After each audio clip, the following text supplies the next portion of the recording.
Greetings, Seekers, and welcome to another Library of Divine Echoes Deep Dive. I'm your host, Christopher Little, and today we embark on a profound journey, one that seeks to bridge the seemingly disparate realms of theology and philosophy of mind. Our focus will be an exploration of the provocative and, dare I say, revolutionary idea that God is synonymous with consciousness.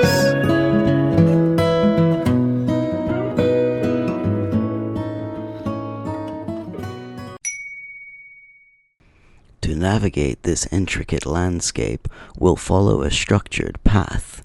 First, we'll establish a working definition of God for our metaphysical inquiry, moving beyond traditional anthropomorphic conceptions. Second, we'll delve into the nature of consciousness itself, examining its various facets and the philosophical challenges it presents. Third, we'll explore historical and contemporary philosophical arguments that explicitly or implicitly link the divine with consciousness. And fourth, we'll critically examine the implications of such a proposition for our understanding of reality, ethics, and the human condition. Let's begin by addressing the elephant in the room, the term God. For many, this immediately conjures images of an old man in the sky, a benevolent creator, or a judgmental deity. However, for the purposes of our metaphysical investigation, such anthropomorphic conceptions prove to be significant roadblocks. We must strive for a more abstract, more fundamental understanding. Think of the classical philosophical conceptions: Aristotle's unmoved mover, Plotinus's one, Spinoza's substance, or even Hegel's absolute spirit. These are not personal beings in the conventional sense, but rather ultimate principles, groundings of all being. For our episode today, let us consider God not as a being, but as the ultimate ground of being, the fundamental reality from which all else emanates or within which all else subsists. It is the causa sui, the self-caused, the unconditioned condition. This allows us to move beyond the theological dogma and engage with the concept on a purely ontological and epistemological level. Now, let's turn our attention to the other side of our equation, consciousness. What do we mean when we speak of consciousness? This is arguably the most vexing problem in philosophy, the hard problem, as David Chalmers famously termed it. We can identify several key facets of consciousness. Sentience, the capacity to feel or perceive, to have subjective experience. Think of pain, pleasure, or the redness of red. Awareness, knowing or perceiving that something exists or is happening. Self-awareness, the ability to recognize oneself as an individual distinct from others and the environment. Qualia, the subjective phenomenal properties of experience, the what is it like aspect. Intentionality, the property of mental states to be about something. They are directed towards objects or states of affairs. Historically, various theories have attempted to explain consciousness. Dualism, the mind and body are distinct substances. For example, Descartes. This leaves us with the interaction problem. Materialism, physicalism. Consciousness is an emergent property of complex brain activity, ultimately reducible to physical processes. This struggles with explaining the qualia and the subjective nature of experience. Idealism. Reality is fundamentally mental or consciousness dependent. For example, Berkeley and some forms of Eastern philosophy. This often feels counterintuitive to our everyday experience of a mind-independent world. Panpsychism. Consciousness is a fundamental and ubiquitous property of the universe, present in varying degrees, even in non-organic matter. This is gained renewed interest in contemporary philosophy of mind, often seen as middle ground between materialism and idealism. For our discussion today, it is the more expansive and fundamental interpretations of consciousness that will be most relevant. The idea of a connection between the divine and mind is far from new. While not always explicitly stating God is consciousness, many historical figures laid crucial groundwork. Anaxagoras, 500 to 428 BCE, introduced the concept of Nous, mind or intellect, as the ordering principle of the cosmos, setting matter into motion and giving it form. While not a personal God, Nous functions as a universal, intelligent force. Plato, 428 to 348 BC. His theory of forms posits an ultimate reality of perfect, eternal, and unchanging forms, which are grasped by the intellect. The form of the good, the highest of these, can be seen as an ultimate principle of order and intelligibility, akin to a divine mind. Plotinus, 204 to 270 CE. The founder of Neoplatonism, Plotinus's hierarchy of reality begins with the One, an ineffable transcendent source from which all reality emanates. The second hypostasis is Nous, the divine intellect, which contains the forms. Here, the divine is inherently intellectual and conscious. Spinoza, 1632 to 1677. As many of you know, Spinoza's God or nature is a single infinite self-caused substance with infinite attributes, two of which we can know, thought and extension. For Spinoza, mind and matter are not separate, but two aspects of the same underlying reality. The attribute of thought, in its infinite totality, can be understood as an all-encompassing consciousness. Deus sive natura, God or nature, but for Spinoza, this nature is imbued with an infinite mind. The 18th and 19th centuries saw a significant emphasis on the role of mind in constituting reality, particularly within idealist traditions. George Berkeley, 1685 to 1753, his famous dictum, Esse est percipi, to be is to be perceived, argues that the existence of objects is dependent on their being perceived.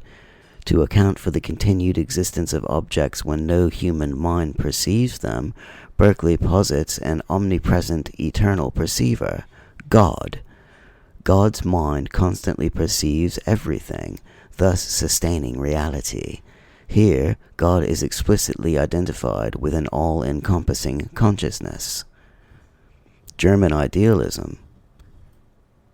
Kant, Fichte, Schelling, Hegel. While their systems are complex and distinct, they all emphasize the fundamental role of mind or spirit in shaping or constituting reality. Kant, 1724 to 1804, while he posited a mind-independent noumenal world, the phenomenal world, the world as we experience it, is structured by the categories of our understanding. This highlights the mind's active role in shaping reality. Hegel, 1770 to 1831. His absolute idealism posits an absolute spirit or mind that progressively unfolds itself through history and thought. Reality is the self-realization of this absolute spirit. For Hegel, God is not merely conscious, but is consciousness in its ultimate self-actualizing form. In contemporary metaphysics and philosophy of mind, the link between the fundamental nature of reality and consciousness continues to be explored, sometimes with a more scientific flavor. Panpsychism, As mentioned earlier, panpsychism proposes that consciousness, or proto-consciousness, is a fundamental feature of the universe, perhaps even at the quantum level. If consciousness is truly fundamental, then the ultimate ground of being could logically be a form of consciousness. Think of it as a spectrum of consciousness, with simpler forms in elementary particles and highly complex forms in human brains, culminating in an ultimate, all-encompassing consciousness. Integrated information theory, Giulio Tononi. While primarily a theory of what consciousness is and how it arises in physical systems, IIT posits that consciousness is a measure of integrated information. While not explicitly theological, if reality itself is fundamentally informational and consciousness is about the integration of information, one could speculate about an ultimate, maximally integrated information system as a form of divine consciousness. Quantum consciousness, Roger Penrose and Stuart Hameroff. This highly speculative hypothesis suggests that consciousness arises from quantum phenomena in the microtubules of neurons. While controversial, if consciousness is indeed rooted in the fundamental fabric of reality at the quantum level, it lends itself to the idea of a universal, underlying consciousness. Let's synthesize these strands into a more direct argument for God as consciousness. 1. The priority of consciousness. If consciousness is not merely an emergent property of complex matter, but is instead a fundamental aspect of reality, perhaps even more fundamental than matter itself, as idealism suggests or panpsychism implies, then it becomes a strong candidate for the ultimate ground of being. 2.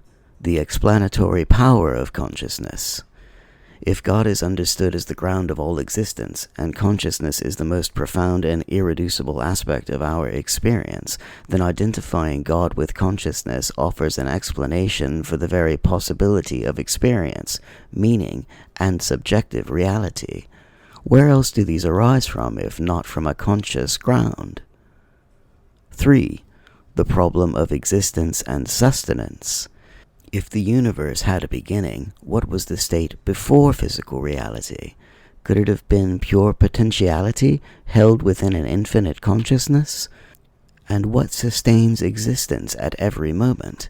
If reality is fundamentally perceived or known, then a universal perceiver or knower could be the ultimate sustainer. 4. The teleological argument reimagined. Instead of design by a craftsman God, consider the inherent order, beauty, and intelligibility of the cosmos. Could this intelligibility be a reflection of an immanent self-organizing consciousness that is the universe itself? The laws of nature would then not be external decrees, but expressions of this inherent consciousness. 5. The mystical and contemplative traditions.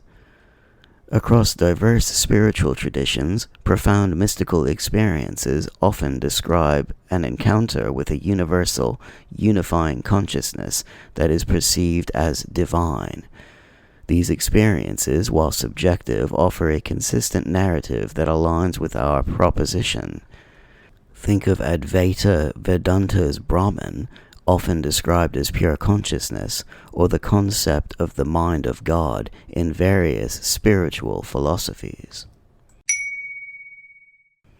If we accept, even hypothetically, that God is synonymous with consciousness, what are the implications for our metaphysical understanding? Ontology. No creation ex nihilo in the traditional sense. Instead of a separate creator bringing matter into existence, reality might be understood as an emanation of self-unfolding or an internal modification of this fundamental consciousness. The universe is not made by consciousness, but is consciousness. The universe is a living conscious entity. Rather than a collection of inert particles, the cosmos becomes imbued with a form of life, sentience, or awareness at its most fundamental level. This resonates with ancient animistic and pantheistic worldviews, but grounded in a sophisticated understanding of consciousness. The problem of evil. If God is consciousness, how do we account for suffering and evil? This becomes a profound internal problem for consciousness itself. Is it a limitation within the process of self-unfolding, or a necessary aspect of its experience and evolution? This would necessitate a reevaluation of teleology and the nature of conscious growth. Epistemology. Direct knowledge of God. If God is consciousness and we are conscious beings, then our own consciousness becomes a direct portal to understanding the divine. Introspection, meditation, and deep contemplative practices could be seen as methods of directly experiencing this ultimate reality, rather than merely apprehending it through dogma or external revelation. The universe as knowable. The very intelligibility of the universe, its adherence to discoverable laws, can be seen as a reflection of its conscious nature. It is knowable because it is, in some sense, a manifestation of knowing. The implications extend beyond abstract ontology to our lived experience. Ethical frameworks. Intrinsic value of all consciousness. If all reality is ultimately a manifestation of divine consciousness, then every conscious being, from the simplest to the most complex, possesses intrinsic value. This could ground a robust ethic of compassion, environmental stewardship, and respect for all forms of life. Hurting another sentient being would be, in a profound sense, harming an aspect of the divine self. The Golden Rule reimagined. Treat others as you would wish to be treated, not just out of empathy, but because there is ultimately no other. The boundaries between individual consciousnesses become permeable at the deepest level. Purpose and meaning. Our individual lives gain profound meaning as integral parts of this unfolding universal consciousness.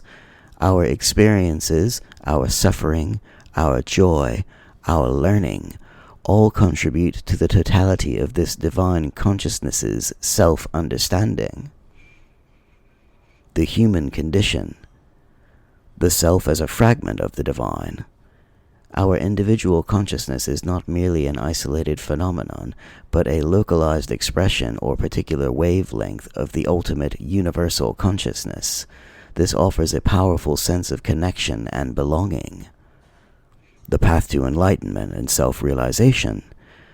Spiritual paths that seek to transcend the ego and realize a deeper connection with a universal self can be reinterpreted as a process of aligning individual consciousness with the ultimate divine consciousness. Death and immortality. If consciousness is fundamental, then death might not be an annihilation, but a transformation, a reintegration into the larger conscious field. The immortality of the soul would be recast as the persistence of consciousness, perhaps in a non-individualized form. Of course, no profound philosophical proposition is without its challenges. Let's address some immediate criticisms. Vagueness. The concept of universal consciousness can be seen as overly vague or lacking empirical grounding. How do we measure or detect it? Pan-consciousness fallacy. Does positing consciousness everywhere dilute the meaning of consciousness itself? If a rock is conscious, is our consciousness truly special? This often comes down to differing definitions of consciousness. The problem of evil revisited. As mentioned, this is a significant hurdle. If the ultimate reality is conscious and it includes all experience, how can it encompass suffering and apparent nihilism? Does it imply a flawed or learning consciousness? Testability. How can this hypothesis be empirically tested? Metaphysics, by its nature, often transcends empirical verification, but this is still a valid concern for many. Anthropomorphism in disguise? Is identifying God with consciousness just another way of projecting human attributes onto the ultimate reality, albeit more abstractly? Loss of personal God. For those who find solace in a personal, relational God, this concept might feel cold or impersonal. Despite these challenges, the proposition that God is synonymous with consciousness offers a compelling and coherent metaphysical framework. It provides a way to reconcile scientific understandings of the universe with spiritual and mystical insights, offer a profound sense of meaning and interconnectedness, ground ethical principles in the very fabric of reality, provide a new lens through which to understand the perennial questions of existence, purpose, and the nature of the divine. It encourages us to look not just outward to the cosmos, but inward to the depths of our own experience. For in understanding consciousness, we may be glimpsing the ultimate nature of reality itself. This is not merely a theological assertion, but a rigorous metaphysical inquiry that demands our most critical and imaginative engagement. As we draw this deep dive to a close, let's take a moment to reflect on the expansive territory we've covered. We started by reconceptualizing God, moving beyond anthropomorphic images to consider an ultimate ground of being. Then we unpacked the enigma of consciousness, exploring its various facets from sentience to intentionality, and briefly touched upon the diverse theories attempting to explain it. We journeyed through history, seeing glimmers of the divine mind in the Nous of Anaxagoras, Plato's forms, Plotinus's divine intellect, and Spinoza's infinite attribute of thought. We then witnessed the idealist turn, where thinkers like Berkeley explicitly identified God with an all-encompassing consciousness, and the German idealists like Hegel saw reality as the unfolding of the absolute spirit. Finally, we looked at modern metaphysics, where ideas like panpsychism and even quantum consciousness hint at a fundamental, universal awareness. The argument for God as consciousness synthesizes these ideas, suggesting that consciousness's priority, explanatory power, and ability to sustain existence point to it as the ultimate reality. This led us to profound implications for ontology and epistemology, where the universe might be seen as a living, conscious entity, and our own consciousness as a direct portal to the divine. On a more personal level, we explored the ethical frameworks and the reinterpretation of the human condition, where every conscious being holds intrinsic value, and our individual selves are fragments of the divine. Of course, we also squarely faced the challenges and criticisms, acknowledging the vagueness, the pan-consciousness fallacy, the perennial problem of evil, and the difficulty of empirical testability. These are not minor issues, but rather invitations for further, deeper philosophical inquiry. Ultimately, the idea of Deus ex conscientia, God as consciousness, offers a compelling and profound lens through which to view existence. It's a framework that seeks to bridge science and spirituality, imbue life with meaning, and ground our ethics in the very fabric of reality. It invites us not only to ponder the vastness of the cosmos, but also to look inward, recognizing that the very act of conscious experience might be our most direct connection to the ultimate nature of everything. Thank you for joining me on this profound journey into the library of divine echoes. Your engagement and thoughtful attention are truly appreciated. I encourage you to continue pondering these ideas and exploring the connections between the divine and consciousness in your own reflections. Until next time, keep seeking, keep questioning, and keep exploring the depths of reality.